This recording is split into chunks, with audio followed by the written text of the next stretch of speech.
La maison de la colline de Cirtra, enveloppée de brume pérenne, semblait suspendue entre le ciel et la terre.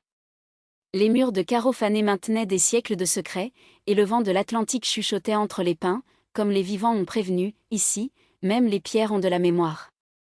Clara, la nouvelle femme de ménage, est arrivée en octobre l'après-midi avec un sac en cuir passé et un silence qui a intrigué la dame de la maison dès le premier moment. Ce n'était pas courant pour une femme au début de la trentaine, avec des mains qui semblaient plus habituées à tenir des pinceaux que des balais, ont accepté un travail aussi modeste. Mais Clara n'a pas expliqué. Il a simplement ajusté le châle sur ses épaules et observant, avec des yeux verts presque translucides, la femme qui serait son patron, Eleanor Vaz, veuve aux 40, propriétaire d'un empire de caves et une solitude qui remplissait les chambres vides comme un parfum lourd. « Vous n'avez pas de référence », a déclaré Eleanor, traversant le curriculum vitae rare tandis que le thé se refroidissait entre eux. « Et vos dernières professions sont les postes vacants. » Clara sourit, un geste lent, comme si chaque mouvement pesait. « Voulez-vous une femme de chambre ou un confesseur ?» Le commentaire sec et inattendu a fait sortir Eleanor.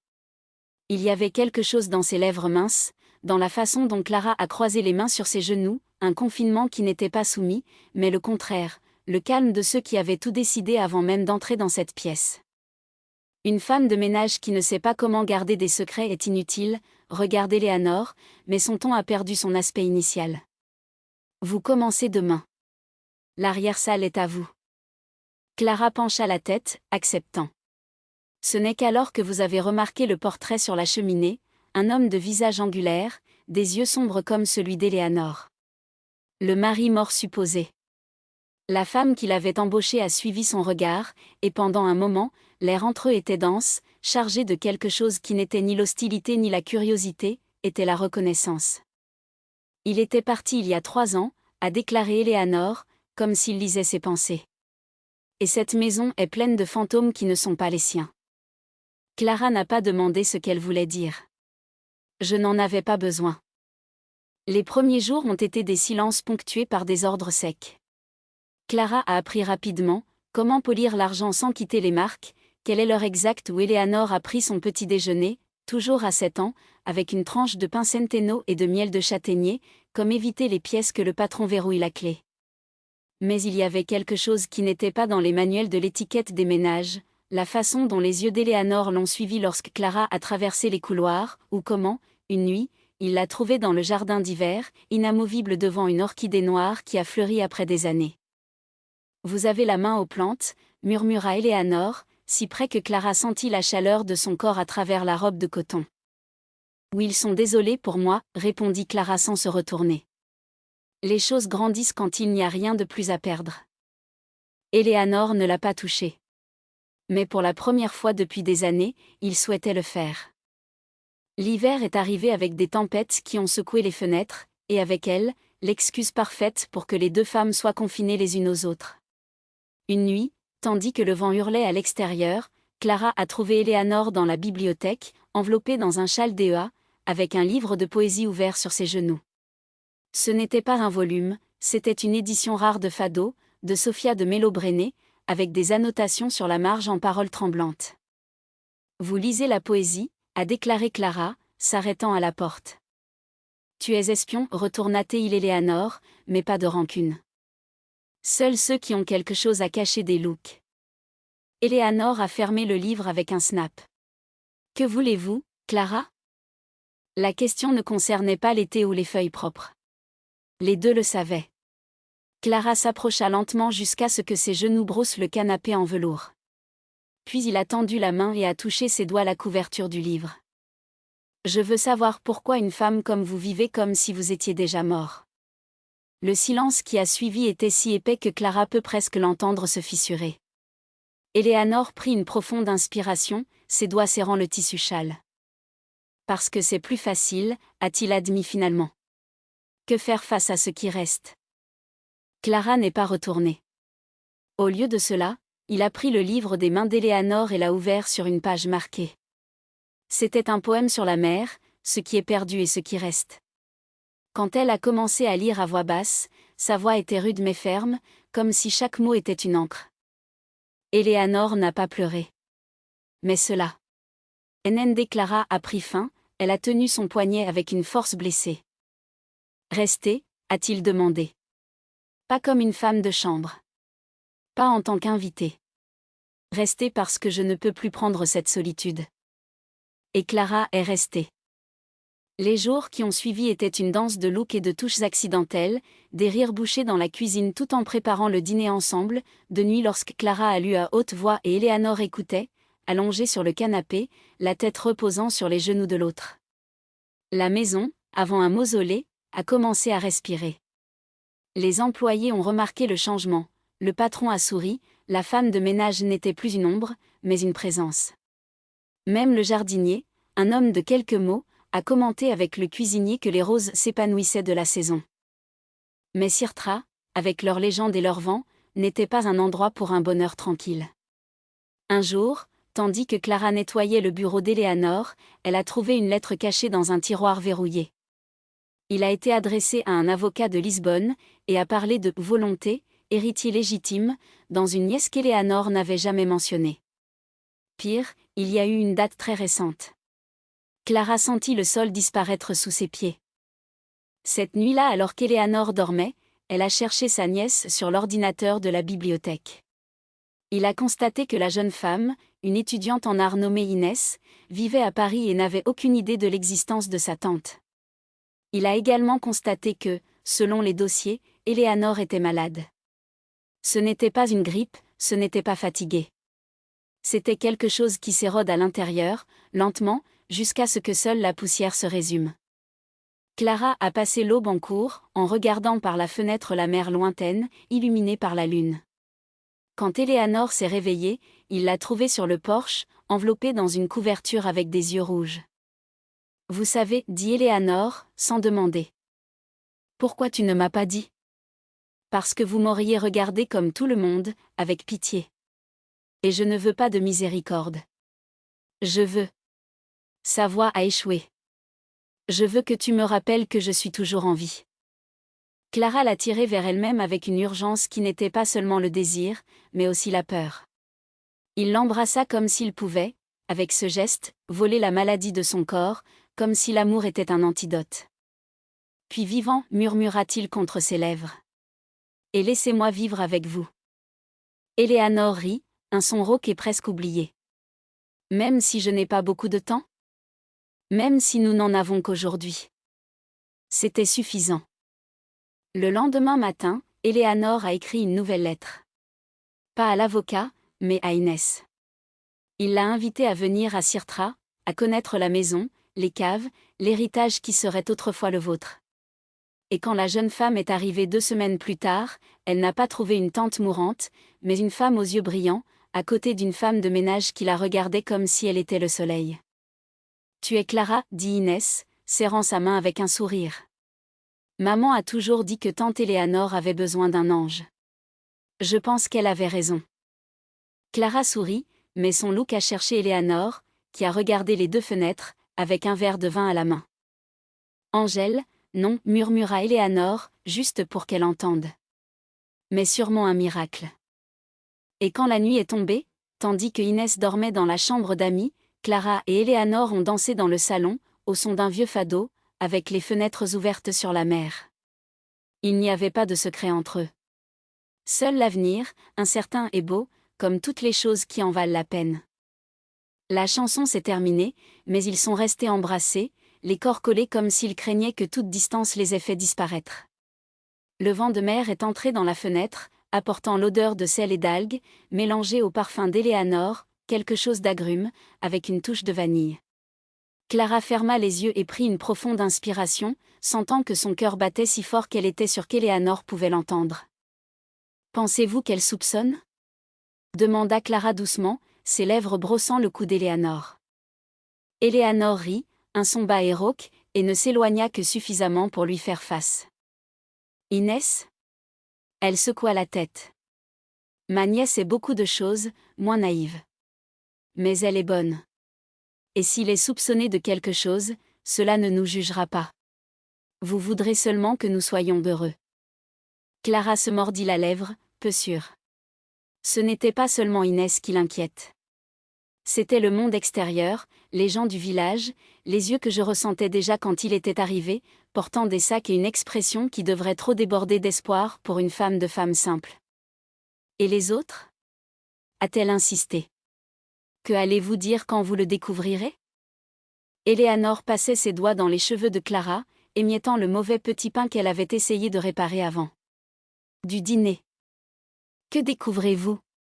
Demanda-t-il, avec un calme que Clara enviait. Que la femme de ménage et l'employeur s'aiment ? Que deux femmes ont trouvé une façon d'être heureuses dans un monde qui insiste pour nous dire comment nous devons vivre ? Elle a souri et il y avait un pourboire de défi sur ce geste. Les parler. Nous connaissons la vérité. Clara voulait le croire. Il voulait se jeter dans cette certitude, comme ceux qui plongent dans une mer inconnue, confiant que les eaux soutiendront son corps. Mais la peur la suivit toujours, comme une ombre qui ne s'est pas écartée de ses pas. Je ne l'ai jamais fait auparavant, a-t-il avoué, regardant ses propres mains, maintenant entrelacées avec Éléanore. Amour comme ça, donc en vue. Il a toujours été caché, volé. Éléanore a apporté ses mains de Clara aux lèvres et a embrassé le nu lentement. Il est donc temps d'apprendre, a-t-il dit. Aimer n'est pas un vol, Claire. C'est la seule chose qui nous appartient vraiment. Un bruit dans les escaliers les a fait s'éloigner soudainement. Inès est apparue à la porte du salon, s'étirant, ses cheveux ébouriffés de sommeil. Je ne pouvais pas dormir, a-t-il annoncé en bâillant. Je pense que c'est la pleine lune. Ou le vin que ma tante m'a fait prendre. Clara sentit son visage brûler. Éléanore, cependant, n'a pas perdu le sang-froid. Détendez-vous du vin, chère. Mais si vous êtes éveillée, qu'en est-il du thé ? Clara fait un thé à la camomille divine. Inès sourit, et il y avait quelque chose dans ses yeux, une étincelle de compréhension, ou peut-être juste de la curiosité. J'adorerais. Mais seulement si vous me racontez une histoire en attendant. Quelque chose, intéressant. Éléanore et Clara ont échangé un regard. Était-ce un défi, une blague ou un test ? Cela n'avait pas d'importance. Parce que, pour la première fois, Clara a estimé qu'elle n'avait pas besoin de cacher quoi que ce soit. Non là. Pas avec eux. Et l'histoire de la façon dont votre tante a embauché la femme de ménage la plus maladroite de Lisbonne ? A suggéré Éléanore, clignotant à Clara. Inès rit, assis sur le canapé, les jambes rétrécies. Celui que je connais déjà. J'en veux un autre. Clara est allée à la cuisine, serrant la main alors qu'elle faisait bouillir l'eau. Il a entendu les voix des deux femmes derrière elle, le ton affectueux, les rires. À son retour avec le plateau, Éléanore comptait sur le temps qu'il avait essayé de teindre la pièce seule et a mis fin à l'encre de ses cheveux pendant une semaine. Et Clara ? Demanda Inès, acceptant la tasse avec gratitude. Quelle est votre histoire ? Clara était assise à côté d'Éléanore, qui s'enroula immédiatement autour de ses épaules, comme si c'était le geste le plus naturel du monde. Mon histoire, commença-t-il, les regardant tous les deux, il s'agit d'une fille qui pensait que la vie ne lui avait donné que des restes. Jusqu'au jour, elle a trouvé une maison au bord de la mer. Et à l'intérieur de cette maison, il a trouvé une maison. Inès sourit, ses yeux brillants. Ce n'est pas une histoire, a-t-il déclaré. C'est un début.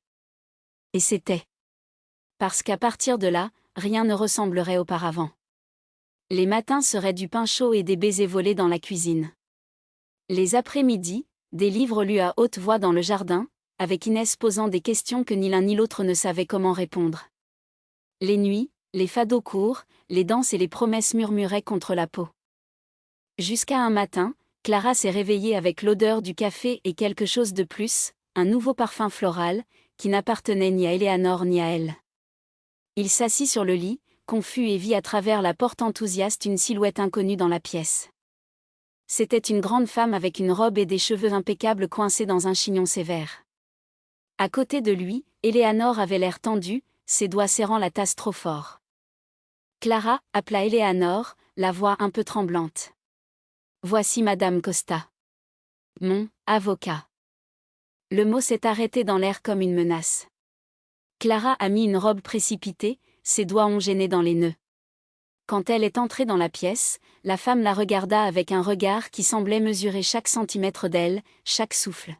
« Vous êtes donc la célèbre femme de ménage », a déclaré Madame Costa, sans sourire.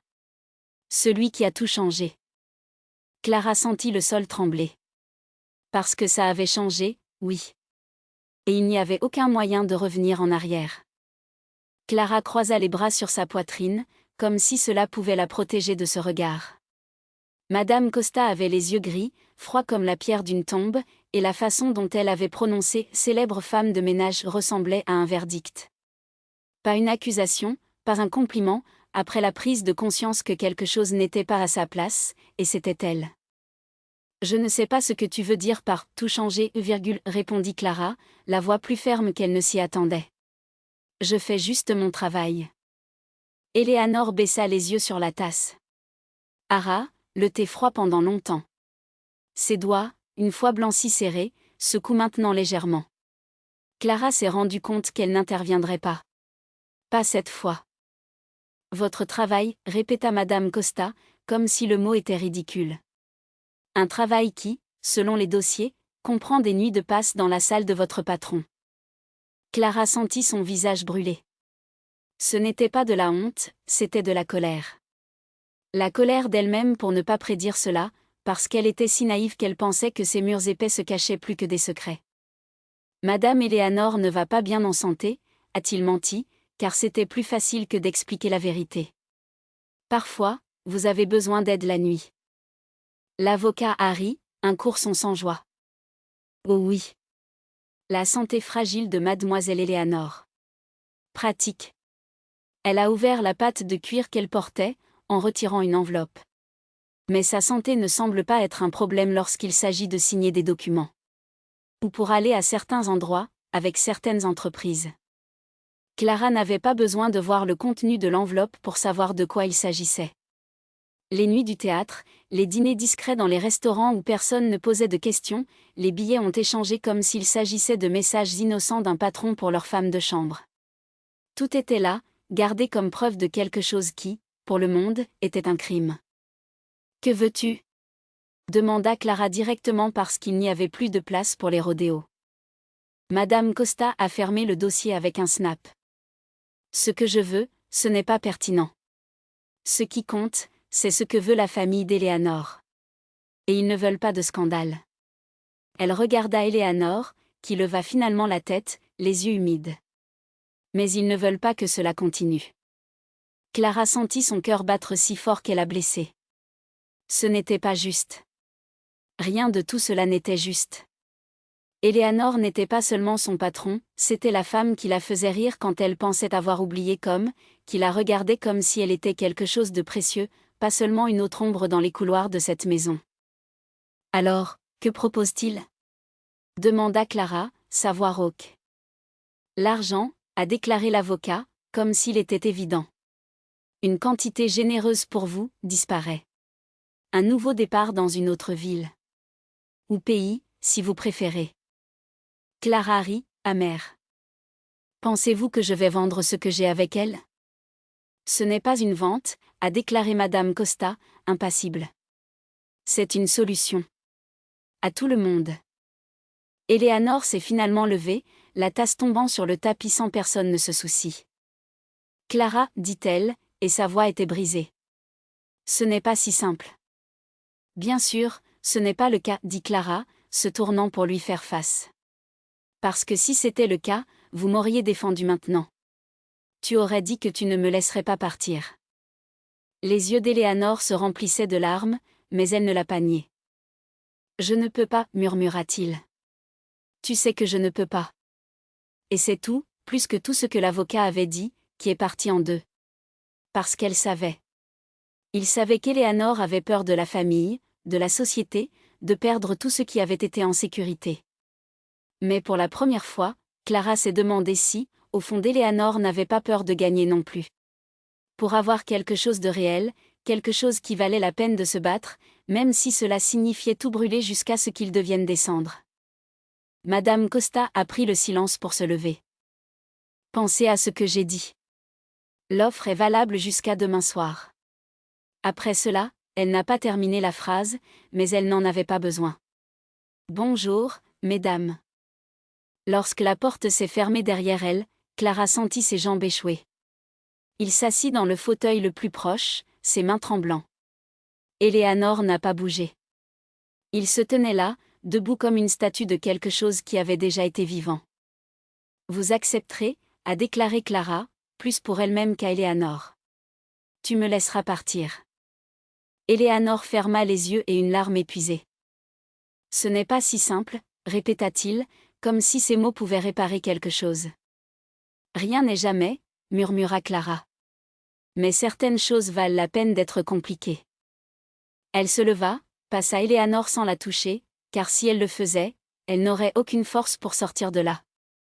Il est allé dans sa chambre, a pris la petite valise qu'il a gardée sous le lit et a commencé à remplir avec ses quelque chose. Je n'attendrai pas demain. Cela n'allait pas leur donner la satisfaction de le voir d'un criminel.